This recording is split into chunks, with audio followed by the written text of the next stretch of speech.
Sobre o seguinte tema: família perfeita existe? E eu tomo e peço você licença para colocar aquela foto que você está vendo. Se você não conhecesse aquela foto, o povo da foto, o que você diria a respeito desse povo ali? Se eu não conhecesse aquela família, eu já diria algumas coisas. Talvez você diria as mesmas do que eu, por exemplo. Eu olho para aquela mulher da foto, eu penso, rica. É um semblante de rica. Porque tem cara de pobre e cara de rico. Aquela dali é cara de rica. Na minha cabeça, não quer dizer que você tem que pensar assim. Eu olho para aquela mulher, eu penso, aquela mulher é filha de rica. Se eu não conhecesse, eu falava assim, no mínimo, o seu pai deve ter umas 8 fazendas. No mínimo. Eu olho para aquele cara da foto e eu penso, empresário. Este homem tem dinheiro e nunca faltou dinheiro. Eu olho para esse cara da foto e falo assim, esse cara é o que eu queria ser. Eu queria ter uma vida assim, ó, família perfeita. Sem considerar o menino da foto. Porque o menino da foto está olhando para a câmera, pensando assim com quem está do outro lado da telinha. Gente, vocês perderam, eu ganhei. Estou na melhor família do mundo, estou aqui. Aí, ó, tomou? Não é isso que você vê? Mas a foto é foto. Foto não aparece as lágrimas dele e dela, e nem do neném. A foto não aparece a fraldinha que às vezes suja, de 1 ou 2. A foto não aparece os problemas que tem ao redor. A foto não aparece os problemas que tem dentro. A foto não aparece os problemas que tem aqui. Porque aquela família é exatamente igual à sua. Todo dia para se vencer. Todo dia é um dia de batalha que a gente precisa chegar no final do dia e falar assim, vencemos. Igualzinha a sua. Eu tive um professor que disse que viver em família é ajustar todo o dia. É ajustamento. Todo dia ajustando. Todo dia. Até quando? Até eu morrer. Isso é viver em família. Por isso que eu coloquei esse tema na minha palavra, irmãos. Família perfeita existe? É só na cabeça de doido que família perfeita existe. Ou talvez só na foto. Porque a gente olha foto de Instagram, de Facebook, você vê, e às vezes você toma aquilo que você vê como real. E aquilo que você vê é aparência, é imagem. Pode não ser real. Eu li uma frase e compartilhei com vocês. Nós somos uma geração que ri na foto, chora no travesseiro. A nossa geração. Se eu pegasse uma câmera e fosse tirar uma foto, nossa, que agora você faria o que eu fiz ali. Faria o que a Crícia fez e faria quase o que o Ravi fez, que é uma luta fazer ele rir quando está na frente de uma câmera. Famílias perfeitas não existem, mas escute-me, famílias melhores sim, a sua pode ser melhor. Perfeita, nunca serei, nunca terei, nunca você terá, mas uma família melhor você pode correr atrás, porque é possível ter. Eu vejo uma família sendo formada aqui. Em João 2, 3 coisas estão começando. 3 coisas. Primeiro, uma família. Tem um casal casando. E o Caio vai casar agora sábado. E a Renata? Ih, Renata, contei. Eles vão casar. O casamento deve durar 2 horas, 3 no máximo. O casamento judeu, 7 dias. Aí você pensa, se fazer um casamento de 2 horas já gasta uma grana, você imagina então fazer um casamento de 7 dias, e que você bancava tudo, café da manhã, almoço, café da tarde, janta, e eu imagino que judeu é o presbiteriano, então come bem. Então é uma turma que come muito, imagina por 7 dias, e você tinha que servir vinho por 7 dias, e vinho sempre foi bebida cara, nunca foi bebida barata, nunca foi.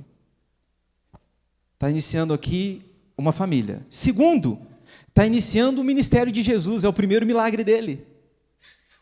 O primeiro milagre se dá num casamento. Por quê? Eu fico olhando para Jesus e eu pensando, se Jesus falasse com o seu pai, Deus, pai, onde que o senhor quer que eu comece meu ministério? Onde que eu vou começar a realizar milagres? Talvez Deus diria, meu filho, comece na vida conjugal de alguém, na família, porque se tem algo que eu valorizo, Deus dizendo, é a família. Não é à toa que o diabo quer derrubar tanto a família da gente.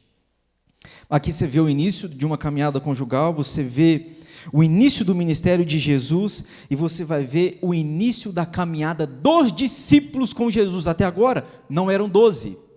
Até agora estão sendo formados, estão começando a entrar para essa tribo de 12.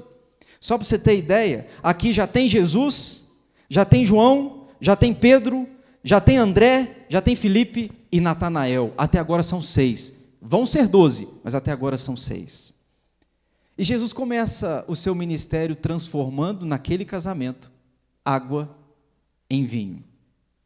Porque na vida familiar o problema já começa quando começa a família. Isso é cruel. O sujeito começa o casamento e já enfrenta problema. Aqui eu vejo isso nesse texto. O casamento começa e a crise chega. Qual que é a crise? Falta vinho. Ah, pastor, qual que é o problema de faltar vinho? Ô irmão, se você for servir uma janta no seu casamento ou um almoço e faltar comida, você fica muito envergonhado, não fica? Eu ficaria. Você olha para o casamento, você faz uma listinha de quantos convidados tem, pensa no tanto de comida que você vai fazer para aquele tanto de convidado, e o dia que você está casando, se você for igual eu, você faz uma conta. Nós casamos, nós pensamos, vai umas 500 pessoas, mas pareceu que a Alto Caparol foi todo mundo ali para o colégio. Eu pensei, meu Deus, não vai ter comida não, multiplica. Você fica com medo de faltar, e isso não é uma ofensa, mas nesse tempo era. Se falta vinho na festa de um casal, esse casal poderia sofrer um processo, já pensou? Era uma desonra para aquela família faltar vinho, e Jesus está presente, e Jesus transforma a água em vinho, porque o maior milagre não é esse. O maior milagre não é a água transformada em vinho, o maior milagre é a honra daquele casamento que foi mantida, intacta. Ninguém soube do problema, só a mãe de Jesus e o mestre Sala. Os convidados não souberam. Aliás, o que os convidados disseram é o seguinte: que bom vinho é esse? O pessoal aí costuma servir o vinho melhor, depois o pior, porque o paladar já não está tão apurado, mas vocês são diferentes, vocês servem o melhor depois. Eles nem souberam do problema, porque Jesus está presente. Eu separei 5 princípios para nós. Está preparado?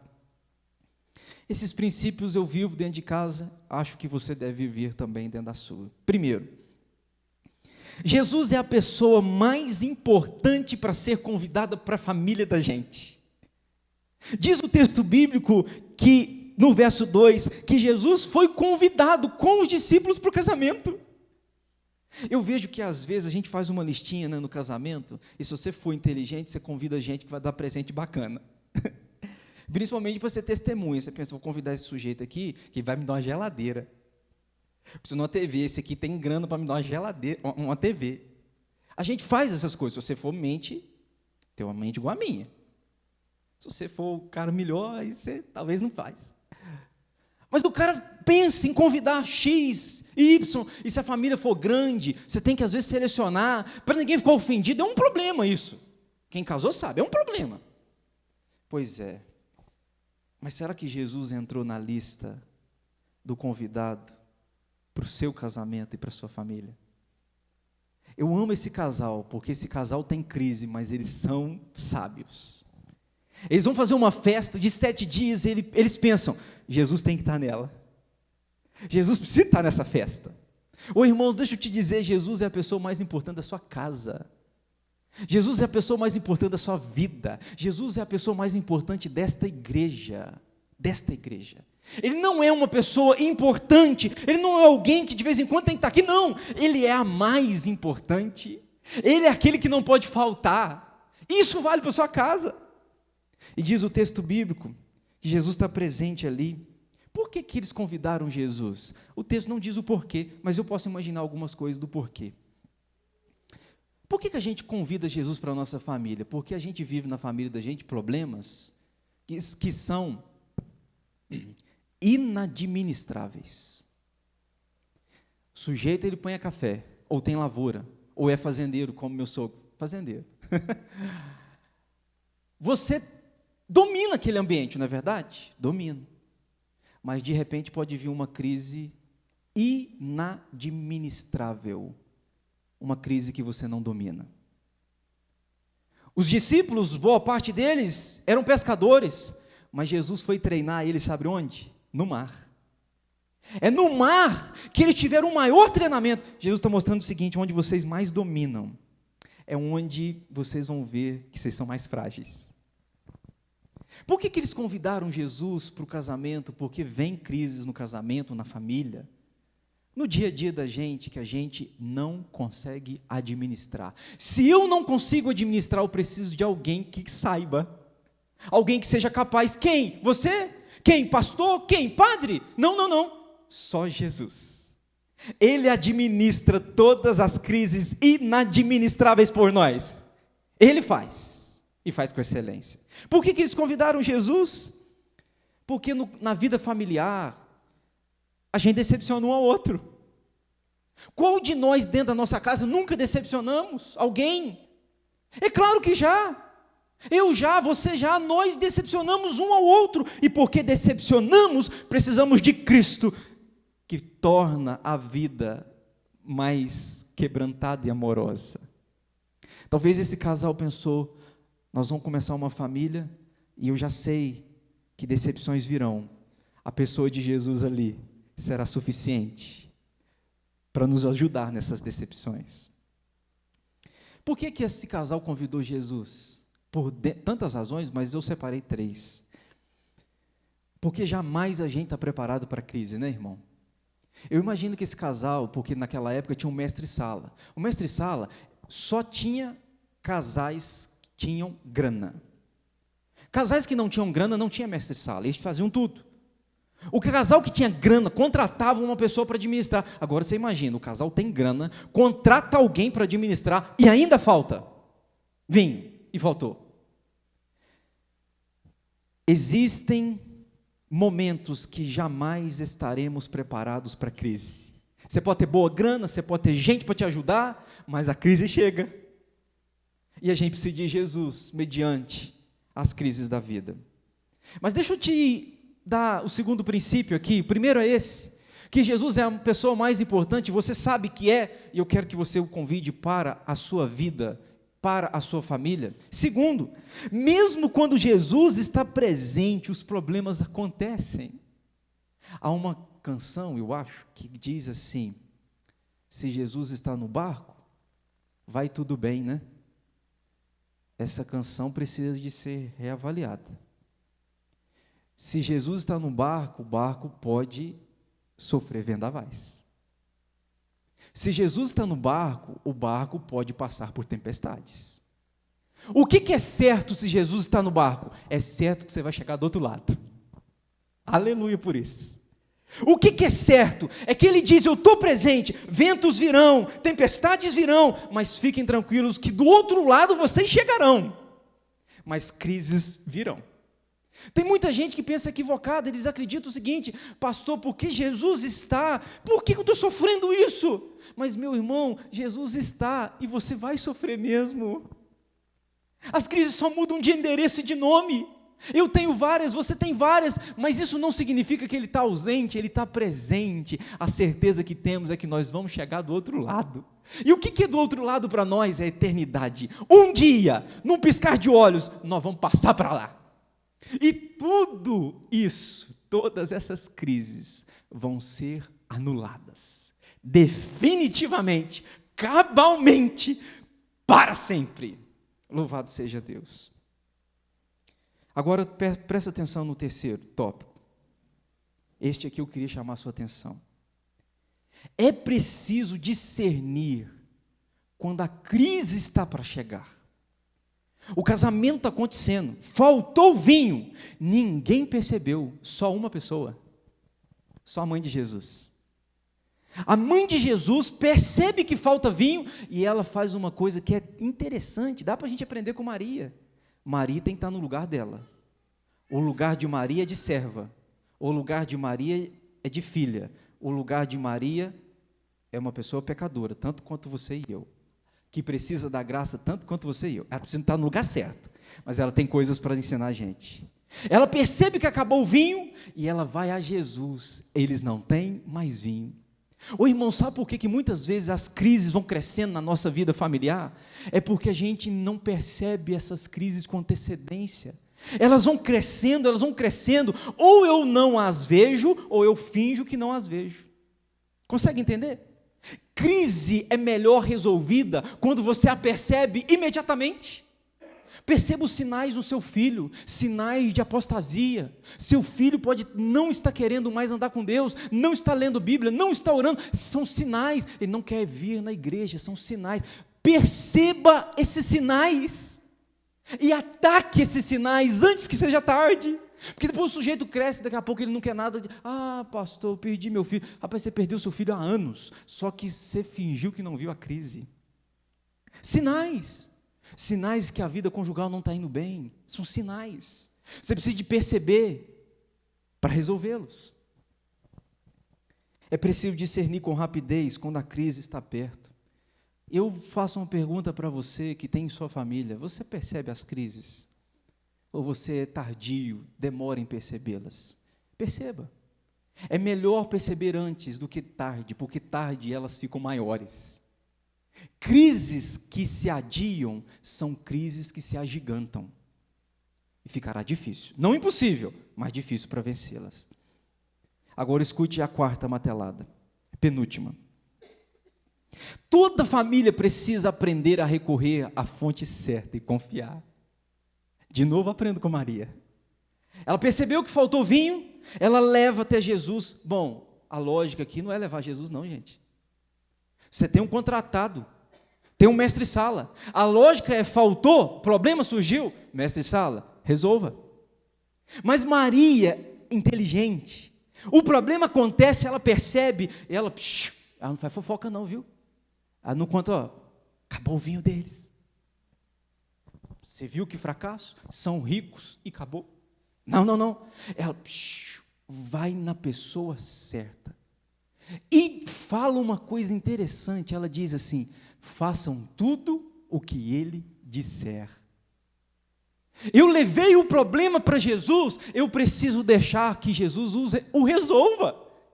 Porque às vezes a gente quer dar ajudinha a Jesus. Senhor, o problema está aqui, faz desse jeito aqui, faz aqui. Eu levo o problema, mas quero dar para Cristo direções de como resolvê-lo. Não. Maria expôs o problema e só falou: façam tudo o que ele vos disser. E aí Jesus vai fazer uma coisa que eu interromperia Jesus. Jesus manda pegar talhas e encher as talhas de quê? De água. Senhor, vem aqui a parte aqui, vamos trocar um tete aqui nós dois. Com todo respeito, o que está faltando aqui é vinho. O Senhor está mandando trazer água? Água nós temos. Aqui tem umas fontes aqui, ó. Água nós temos. O Senhor está mandando trazer água, nós precisamos de vinho. Mas ninguém diz nada. Jesus fala: traga água. E de repente, aquela água é transformada e eu fico imaginando a turma bebendo. Ô, gente, se tem uma coisa que eu queria experimentar era esse vinho. Na real. O pessoal pegando o vinho. Meu Deus, é celestial, é divino. Onde vende? Não, aqui não vende, aqui é de graça, é Jesus que dá. Porque quando Jesus faz, Ele nos surpreende exponencialmente. Quando Jesus faz, Ele nos deixa de boca aberta, Ele nos deixa surpresos. Ô irmão, é preciso aprender a levar o problema para a pessoa certa. Se você é inteligente, você vai me entender. Há pessoas que estão levando problemas que eram para pastores resolver, para médico. Há pessoas que estão resolvendo que era problema para médico resolver, para pastor. Há pessoas que estão levando o problema que era para outra pessoa capaz para resolver, leva para alguém que não é capaz. Pessoas estão levando problemas para gente, quando muitas vezes deveriam levar problemas para Cristo. Se nós falássemos mais dos nossos problemas para Ele, a gente teria menos problema. O grande problema é que, às vezes, eu começo a falar muito dos meus problemas para o outro. Eu conto para você, você conta para mim. Nós vamos contar. Não é um problema exatamente isso, mas eu falo para ti e eu não falo para Deus. Conte seus problemas para Deus. Você pode contar para um amigo, pode contar para aquele irmão que você confia, não tem problema, mas conte para Deus. Senhor, está doendo aqui, sabe? Maria pega e fala: Jesus, está aqui o problema, resolva. Fale para Deus. Pois é. Agora você vai escutar o quinto. Se você não entendeu nada, entenda esse, porque esse para mim é o mais glorioso. Quando Jesus está presente na família, nós podemos ser surpreendidos pela alegria. Vinho é sinônimo de alegria. Sabe o que esse casamento está tendo? No início, a alegria foi embora. Quantos casais que vivem casados, mas a alegria já foi embora? Quantas famílias que vivem debaixo do mesmo teto, mas a alegria está a quilômetros de distância? Eu estou aqui nessa noite para te dizer: Jesus pode restaurar a alegria da sua família, a alegria do seu casamento, a alegria paterna, a alegria materna, a alegria de pertencer à família que Deus te deu. Ele pode restaurar. O vinho acaba, mas ele presente, ele dá mais vinho, e o vinho de Cristo é sempre melhor. Jesus transforma a água em vinho. Os religiosos devem ficar pasmos com isso aqui. Os religiosos, deixa eu dizer para você, religioso, Jesus não transformou vinho em água, Jesus transformou água em vinho. É para escandalizar mesmo. Ele pega a água, transforma em vinho e diz: essa família não vai ser desonrada. Não é à toa que Hebreus 13:4, digno de honra entre todos seja o matrimônio, bem como o leito sem mácula. Jesus está provando para mim que quem é mais interessado na honra da nossa família é Ele. Então escute, eu falo isso para terminar. A sua família não existe para ser desonrada. Pega isso aqui. Deus não permitiu vocês se unirem, viver uma vida debaixo do mesmo teto, lutando pelos mesmos projetos, para sofrerem desonra. Não. O inimigo pode enfrentá-lo. Pecado você foge, a aparência do mal você foge, mas o diabo pode enfrentar no poder de Cristo, que no poder de Cristo ele está derrotado. Não tenha medo do diabo, a sua família é mais do que vencedora em Cristo Jesus. O vinho pode acabar, mas ele presente, ele põe mais e melhor. O vinho pode faltar, a alegria pode ir embora, mas com Cristo sempre o tanque vai estar cheio, sempre. Você pode ser feliz dentro da sua casa. Eu queria que a gente orasse, amados, pedindo isso ao Senhor. Eu não sei como é que está você dentro da sua casa, né? Às vezes a alegria foi embora, o amor foi embora, às vezes o que tem é rancor, mágoa, tristeza, ódio. A gente poderia enumerar tantas coisas. A gente podia pedir ao Senhor para transformar agora. Aqui foi água em vinho, mas na sua casa pode ser ódio em graça, em perdão, pode ser rancor em tempos de amor, como nunca você teve e vivenciou lá dentro do seu lar. Quem sabe gente aqui, porque não perdoou, está vivendo a vida sem vinho, sem alegria. E nessa noite o Senhor está falando: filho, é tempo de você perdoar. É tempo de você dar a volta por cima. O meu projeto para você não é a desonra, o meu projeto para você é a honra. Eu quero que você seja honrado. O problema aconteceu, ninguém soube, porque Jesus está presente. Vamos orar? Chamar o Tetelestai aqui.